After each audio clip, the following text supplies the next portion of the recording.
Hey everybody, welcome back to my channel. In this video, we are going to do a review of the 2 seasons of the Uncanny Counter. So, Uncanny Counter is a supernatural slice of life action mystery drama starring Cho Byung-gyu as Somun, Yoon Jun-sang as Kamutak, Kim Se-jung as Toana, 렴혜란 as Chumeo, An-seok-kwan as Choi Jang-mul. So someone gets involved with the world of the counters and evil spirits. He and the 3 other counters work together against evil spirits and unveil the mystery or the secret of the past. So I get why the first season was so successful and really highly rated. Everybody killed it in this drama. It was so entertaining. I think the concept is not that new, getting possessed and, gaining powers and fighting evil. But the chemistry of the actors really made it work for this drama. And that each team member had a role to play. And I really, really love the chairman, Harabaji. Even though he doesn't appear that often in season 1, every time he enters the scene, it's just, I'm too young to be attracted to this Harabaji, okay? Love Hannah. I think she was so badass. And it came so naturally to Sejong. I think she's an amazing actress, and I think after this, she was in Business Proposal, which really cemented her as an actress to be taken seriously.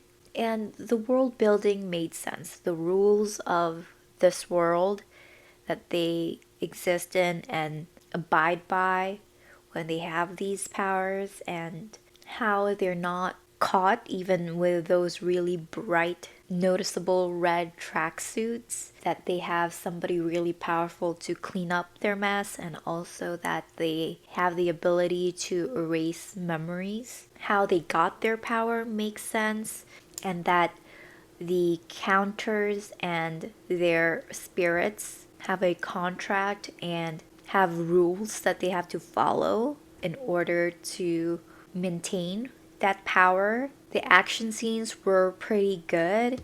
It's not those action scenes that are made to look main characters cool, like when they're hit they're just like they just dodge it like it's nothing, and when they're hurt they don't really get affected. In this drama, even though they have 5 times the power of a ordinary human, they also get hurt, and they look cool while executing the action scenes, and it's comic at the same time but very realistic. I don't know. I love that there was no room to empathize with the villain. Every bad guy was a bad guy, even though they had a sob story. It became a reason for them to be bad, but it did not force the audience to empathize with the villains. And they built the characters and their relationship and made the audience care for them and root for them. When they lose, we lose. When they win, we win. Props to the writers and to the director for actually making that happen. If I had to nitpick what I didn't like about season 1, is the gang of high school students.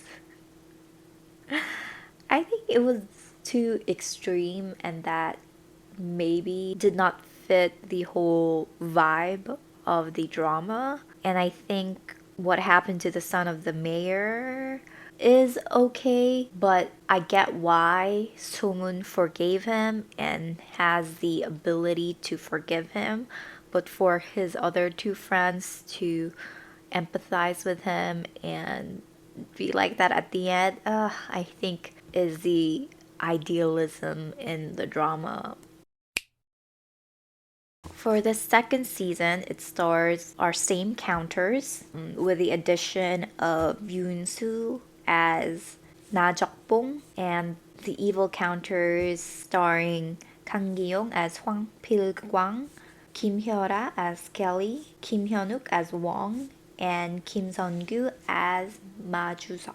This time our counters don't fight one villain, kind of, but they deal with more organized evil counters and a friend of theirs due to what happened turning evil too. Yeah, this is not a bad drama.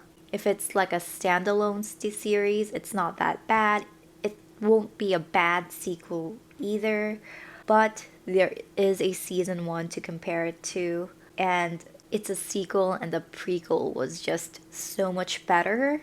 The rules that they set up in the first season just fell apart for me in the second season, because in season 1 the villain also killed one of the counters and absorbed his soul, but I guess he wasn't able to absorb, what is her name? Regan's spirit, I guess, but he was able to gain some sort of powers that are equal to our counters, so I don't know why it's a big deal when the bad guys absorbed soul and the powers of the Chinese counters. I don't get it. Yeah, and I thought they have those powers because both sides are possessed by spirits, but it just happens that the counters have the good spirits and the bad guys have the evil spirits. So their powers should kind of I don't know. I don't know. And the heroes are always losing in the second season, and me as an audience who rooted for them and cared for them really makes me frustrated, and our evil counters really just gains power every episode and becomes undefeatable. And the strength of our counters really did not show in this second season. I'm kind of disappointed. And the additional counter, the new counter that they recruited, I think if you remove him from the whole series, it doesn't really matter. I feel bad for saying it because I saw this actor in Alchemy of Souls, and even though his character there was a little bit selfish, I still liked him as an actor, but his addition to the team and how useless his power was, and just how the character was written and how the actor played the character. He's supposed to be the comic relief, but I don't know, I just cringe every time he's on screen. Ugh. Which leads me to the next point, the comedy. There was more comedy, which would be fine, but it became more shallow, in my opinion. It became too much for me, whereas the previous season was more balanced. And though I liked the idea of the evil counters that performed as a team, like our good counters, and I love the actors that play the evil counters, it made it more comic, which was the vibe of the season 1, but again, it was more grounded in reality. It just lost its charm. And I hate the new headquarters too. I like the rustic underground gym much more better. The design, the colors, just so bad. Why? Why? Why?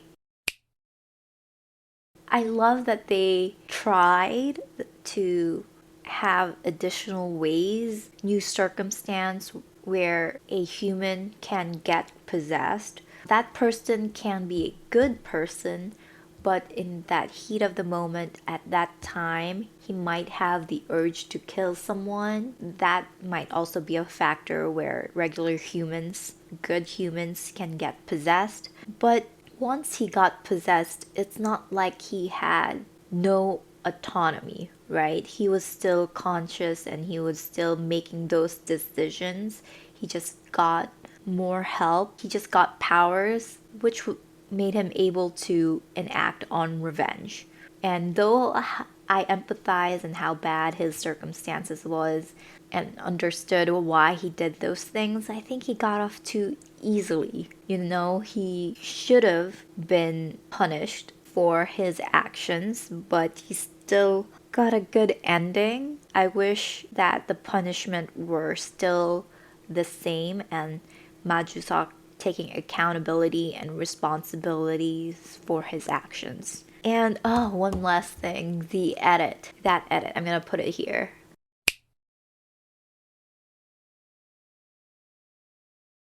Stop it. Stop making this happen. It's bad. I hate it. It looks so cheap on screen, okay? I think that's it. Bye, everybody.